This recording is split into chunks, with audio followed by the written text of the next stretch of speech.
무심코 지나친 일상의 풍경 속에 놀라운 과학이 숨겨져 있습니다. 연잎 위에 작은 물방울들이 동그란 공 모양으로 맺혀 있는 모습을 쉽게 볼 수 있는데요.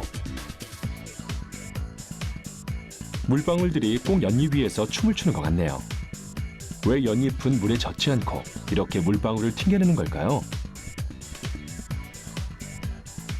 독일 본 대학의 빌헬름 바르토르 교수는 전자 현미경으로 연잎을 관찰하다 아주 특별한 발견을 합니다. 연잎 표면에 무수한 미세 돌기가 솟아있었는데요.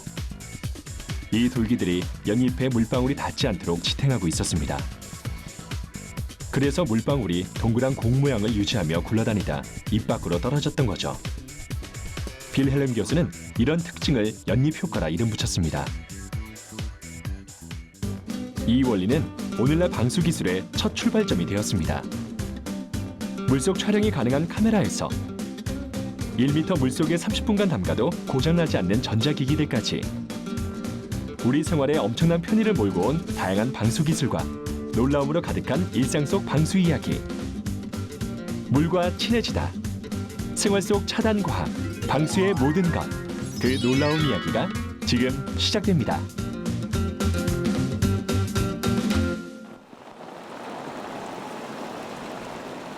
여름이 되면 물과의 전쟁이 시작됩니다. 장마철에는 갑자기 쏟아지는 비에 자칫 낭패를 보기 쉬운데요. 습기와 물에 자주 노출되는 여름. 이런 날씨에는 외출마저 꺼려지기 마련이죠. 또 물놀이 할 때는 어떤가요? 소지품은 안전할까? 이런 고민 한 번쯤 해보셨을 텐데요. 하지만 최근엔 아주 손쉽게 물과 친해질 수 있습니다. 바로 상상을 초월하는 방수 아이템들이 우리의 생활 속으로 들어왔기 때문이죠. 최근 다양한 방수용품들이 엄청난 매출을 기록하며 사람들의 사랑을 받고 있는데요. 습기로부터 몸을 보호하고 비 오는 날 더욱 빛나는 코디를 완성해주며 여름철 진가를 발휘하는 방수 아이템들. 그중 가장 인기가 있는 것은 레인부츠와 다양한 기능성 의류들입니다. 그렇다면 방수의 개념이 없던 먼 옛날, 사람들은 어떻게 물과 습기로부터 몸을 보호했을까요? 초기 단계에서는 자연의 재료가 방수 기능을 하는 유일한 옷이었습니다. 아니, 겉으로 나오게 뒤집어 쓴 짐승 가죽이 비를 막는 최초의 복장이었는데요. 털 짐승이 흔치 않은 지역에서는 이와는 다른 재료로 비옷을 만들었습니다. 폴리네시아인들은 나무 껍질을 두드려 얇게 펴고 거기에 방수 수액을 입힌 타파천으로 비옷을 만들었는데요. 가장 원시적인 의복 재료였죠. 우리나라에선 봄이나 여름철에 모내기나 들릴이 많은 농촌에서 우비가 발달했는데요. 도롱이, 삿갓, 갈모, 나막신 등으로 비로부터 몸을 보호했습니다. 지금 보는 물건은 갈모로 대오리 쌀에 한지를 붙이고 들기름을 먹여 만들었는데요. 비 오는 날 갓 위에 얹어 쓰고 다녔고 1600년경엔 나막신이 등장했죠. 19세기 비가 자주 오는 영국은 질척거리는 거리에 말과 마차가 흙탕물을 튕겨대는 통에 어떻게든 방수 소재를 개발하려는 움직임이 컸는데요.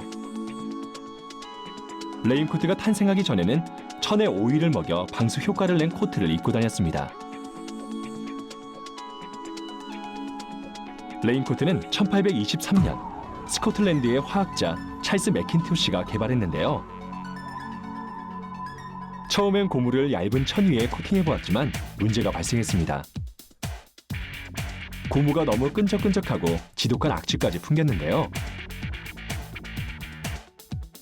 이 문제를 해결하기 위해 매킨토시는 두 장의 원단 사이에 천연 고무를 발라 압착함으로써 최초의 방수포를 발명할 수 있었습니다. 그리고 이 혁신적인 원단으로 레인코트를 만들어 대중들의 많은 사랑을 받았죠. 특히 매킨토시의 레인코트는 1, 2차 세계대전 당시 영국군의 전시용 방수복으로 사용되며 순식간에 퍼져나갔는데요. 이는 트렌치코트의 모티브로 트렌치란 참호라는 의미를 갖고 있다고 하네요.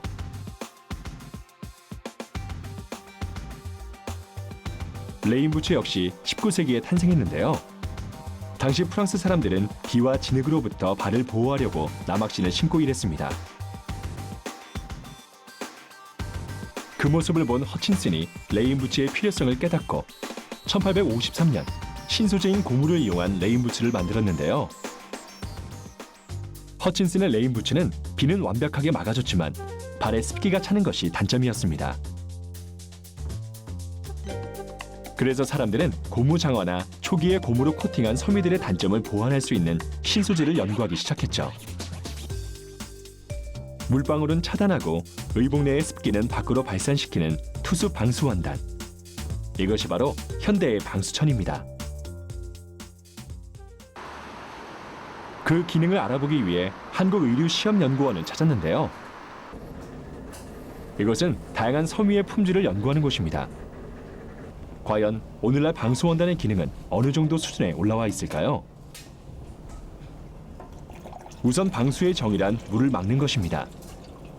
일반 원단이 물을 뿌렸을 때 표면이 젖는다면 방수 처리된 원단은 물에 대한 수분 저항성이 높아 표면이 젖지 않는 거죠. 그렇다면 이런 방수 원단의 종류에는 어떤 것들이 있을까요? 그 직물은 천연 소재와 그 합성 소재 두 가지로 나눌 수 있는데, 그런 것들을 방수 소재로 만들려면 밀도를 조밀하게 해서 하는 방법이 있고요. 또 하나는 이제 후가공을 해서 라미네이팅이나 코팅을 해서 방수 소재로 이제 만드는 경우가 있습니다. 그 코팅은 액상의 수지를 발라서 하는 것이고, 라미네이팅은 필름 소재를 원단에 접착을 시켜서 하는 방법을 이제 라미네이팅 법이라고 합니다. 방수 원단은 정말 젖지 않을까? 발수도 시험을 해봤는데요.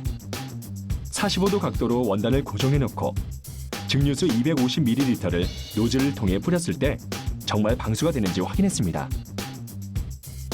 연입 효과처럼 원단 표면에 물방울이 맺힌 것을 볼 수 있는데요. 일반천은 물에 젖는 반면 방수천은 멀쩡합니다.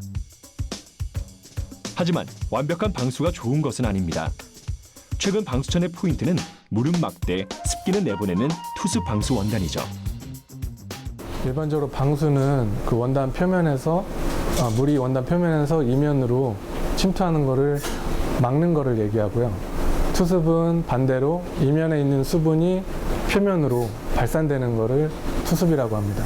아웃도어 자켓을 보시면 이면에 필름이 붙어 있는데, 그 필름 자체는 미세한 다공질의 구멍으로 구성이 되어 있어요. 그래서 그 구멍 사이즈 자체가 물 분자보다는 작고 기체 분자보다는 커서 이제 물은 통과를 못하고 기체는 통과를 시키고, 그래서 비가 오면은 이제 안으로 들어올 수가 없고, 이제 인체 내부에서 발생한 그 땀과 수증기는 밖으로 배출되는 그런 원리가 되겠습니다.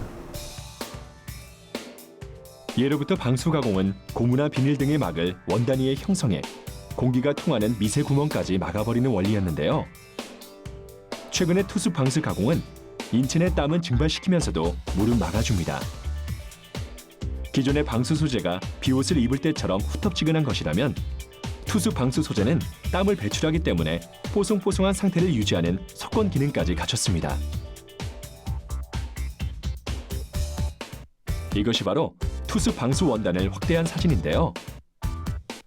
눈에는 보이지 않는 미세한 구멍들이 천에 뚫려 있는 것을 볼 수 있습니다.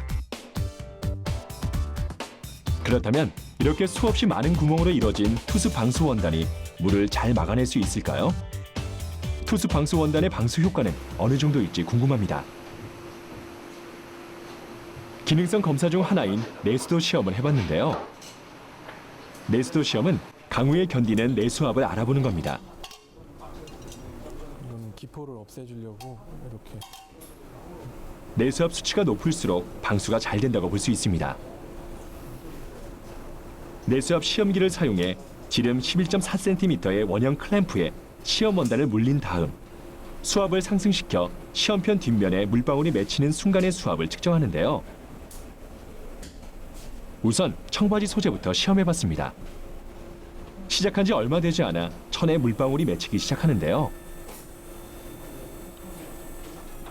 일반 천의 내수압은 가는 비에도 젖을 정도입니다. 지금 일반 원단을 시험해봤는데요. 17.5cm 워터 칼럼이라는 수치가 나왔습니다. 이거는 뭐 뒤에 코팅이나 그런 게 없기 때문에 경사, 위사 그 사이 간격으로 그 틈으로 물이 바로 새기 때문에 아주 낮은 수치가 나옵니다. 그렇다면 일반 원단과 비교했을 때 투수 방수 원단의 방수 효과는 어떨까요? 클램프에 투수 방수 원단을 고정시키고 수압을 높여봤습니다. 일반 원단보다 더 높은 수압에도 끄떡없는 투수 방수 원단. 점점 더 수압을 높여봤는데요.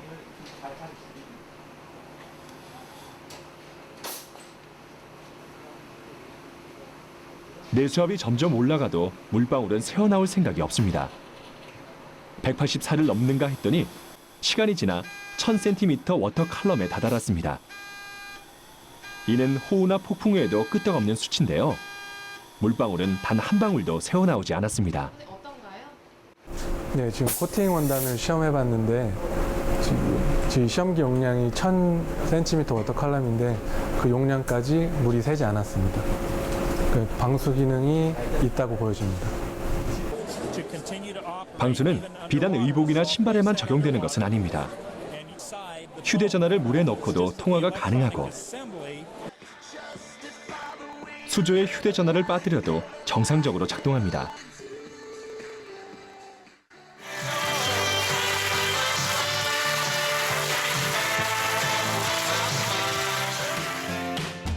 방수 기술이 발달되며 물과는 절대 친해질 수 없을 것 같던 IT 기기들도 강력한 방수 아이템으로 변화했습니다. 전자기기와 물은 정말 친해질 수 있는 걸까요? 물과 친하다고는 상상하기 힘든 한 전자기기가 완벽 방수 특허를 획득했다고 해서 찾아가 봤습니다. 사람들의 관심을 한몸에 받고 있는 것은 바로 방수 텔레비전인데요. 이 TV는 그 완전 방수 TV입니다. 그래서 물속에 넣어도 여러분들이 이제 볼 수가 있는데 물속에 넣으면은 소리가 안 나니까 힘드시죠. 근데 이건 그 방수 등급 중에도 최고 등급 TV로서 어떤 최악의 상황 속에서도 볼 수 있는 텔레비전입니다.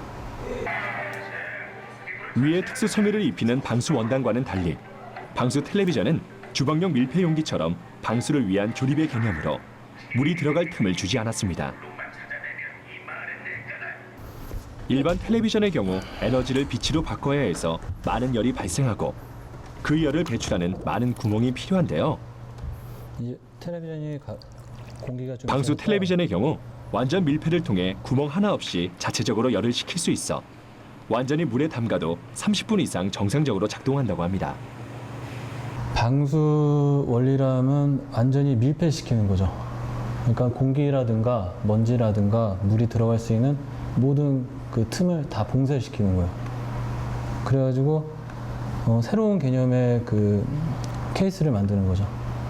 그래서 저희가 이제 그 안에 이제 텔레비전의 기본적인 필요한 부품을 넣고서 제작을 하게 되죠. 이제 힘든 하루를 마치고 따뜻한 욕조에 몸을 담그고 텔레비전을 시청할 날도 멀지 않았습니다. 일반 가정은 물론 수영장, 대중탕, 야외 매표소, 대형 광고판에서도 고장날 걱정 없이 사용할 수 있는 방수 텔레비전. 신기한 방수 가전을 이해하려면 기본적으로 IP 등급의 이해가 우선적으로 꼭 필요한데요. 방수 등급은 외환 보호 등급이라고 합니다. 쉽게 얘기하면 IP 등급이라고 하는데요. IP 등급은 그 먼지가 제품에 얼마큼 치명적인지, 그러니까 외함이 얼마큼 내부에 있는 거를 먼지하고 물로부터 보호를 하느냐, 그 등급이거든요. 그래서 IP 등급은 숫자 1부터 6, 그리고 또 숫자 1부터 8까지 해서 두 자리 숫자를 가지고서 표기를 합니다. 국제 보호 등급인 IP 등급. 첫 번째 숫자는 먼지에 대한 보호 등급이고 두 번째 숫자는 방수의 등급을 표시하는데요. 방수 등급은 8단계까지 있고 숫자가 커질수록 방수가 잘 된다고 합니다. 일반 시계나 생활 방수의 등급은 55. 방수 TV는 67로. 방수 등급 7은 30분간 수중에 잠겨 있어도 물이 침입하지 않는다는 뜻입니다. 완전 밀폐법 외에도 방수의 세계는 무궁무진합니다. 뿌리기만 해도 방수가 되는 스프레이가 등장했는데요. 방수 스프레이를 뿌린 운동화에 초코 시럽을 뿌리니 표면에 묻지 않고 그대로 흘러내립니다.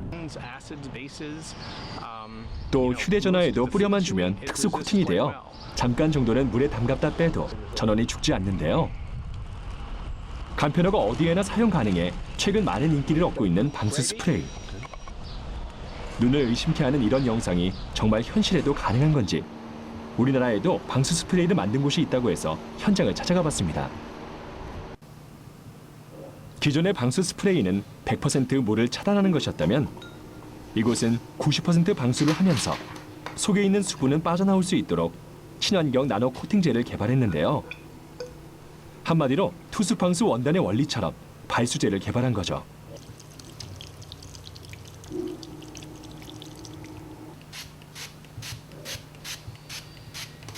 요거는 지금 19번에서부터 09번이라는 숫자가 매겨져 있는 건데 요거는 적용물의 시간을 제가 9시간, 10시간, 13시간 이런 식으로 컨셉을 잡아놓은 거예요.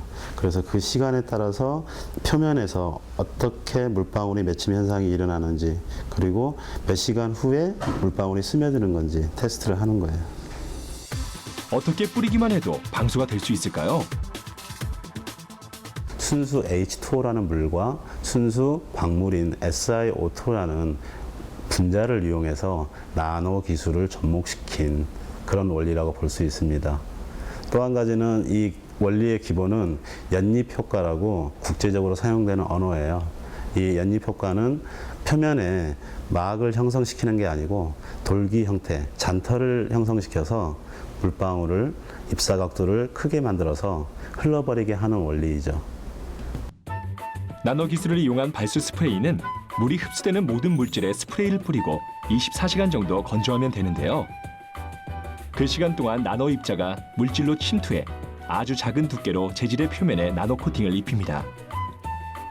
그래서 물을 뿌려도 스며들지 않는 거죠. 과연 발수 스프레이의 효능은 어느 정도일지 실험을 해봤는데요. 일반 휴지 2개를 준비한 뒤 하나의 휴지에만 발수 스프레이를 뿌렸습니다. 스프레이가 마를 때까지 1시간 동안 건조시켰는데요. 습기를 머금어 조금 부피가 늘어난 휴지. 과연 습기에 가장 약한 소재인 휴지도 방수 효과를 볼 수 있을까요?